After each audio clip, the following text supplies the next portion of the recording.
livre, vous déclarez ouvertement, mais pas que dans le bouquin, d'ailleurs j'imagine dans votre pratique d'élu à la mairie de Paris, vous déclarez la guerre à Airbnb en ce qui concerne son implantation dans la capitale. Pourquoi ?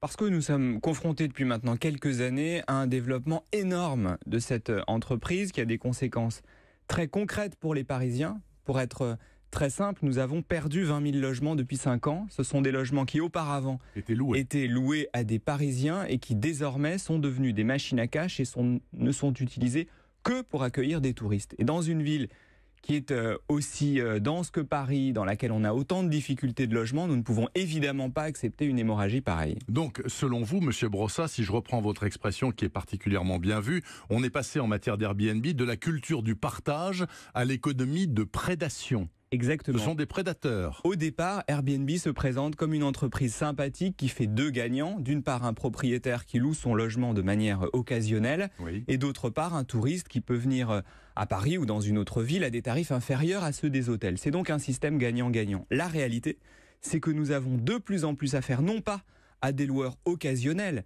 mais à des gens qui ont acheté des appartements, parfois des immeubles entiers, qu'ils ont transformés en hôtels clandestins. Et donc, le problème que pose cette entreprise, c'est que ce développement se fait au détriment du logement des habitants. Et tout cela a des conséquences en cascade, des conséquences sur le commerce, parce que des commerces de bouche sont transformés en magasins de fringues, dès lors que le quartier n'est fréquenté que par des touristes. Et puis finalement, c'est l'âme et l'identité d'un certain nombre de quartiers qui finit par être mise en péril. L'un des arguments contraires de Airbnb, et ils l'ont fait savoir publiquement, est que, pour faire simple, vous êtes vendu au lobby hôtelier.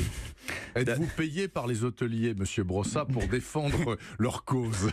D'abord, c'est assez comique d'entendre ça. Vous savez, je suis élu communiste et je pense qu'on peut pas me soupçonner d'être vendu au lobby hôtelier. Ce qui est sûr, c'est qu'aujourd'hui, toutes les grandes villes du monde cherchent des outils de régulation pour éviter Barcelone, Amsterdam. Exactement, enfin bon. Barcelone, Amsterdam, Berlin, Madrid mettent en place des outils de régulation pour éviter que ce développement d'Airbnb ne se fasse contre les habitants. Et je crois que Airbnb doit comprendre une chose, c'est que le rôle des élus, c'est de défendre les habitants. Et aujourd'hui, je me fais le porte-parole d'habitants qui n'en peuvent plus de voir leur quartier se transformer sous la pression d'Airbnb. Il ne s'agit pas d'interdire Airbnb partout, il s'agit de trouver des règles qui fassent que ce développement-là ne se fasse pas au détriment du logement des habitants. En tout cas, vous, Yann Brossat, vous dites, bon, ok, on ne veut pas interdire partout, mais vous voulez tout de même les interdire au centre historique et culturel de Paris. Combien d'arrondissements ? 6 ? 4. Moi, je suis effectivement favorable à ce qu'on interdise la location d'appartements entiers sur Airbnb dans les 4 premiers arrondissements de Paris. Pourquoi ?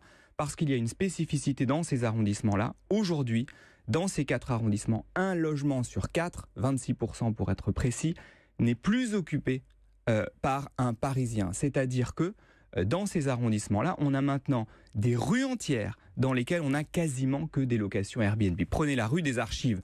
Dans le Marais historique, on a une succession maintenant de magasins de fringues qui n'ont plus rien à voir avec ce qu'on avait il y a encore quelques années. Donc c'est une identité du quartier qui a complètement disparu sous la pression de cette plateforme. Et on ne peut évidemment pas continuer de cette manière-là. Alors,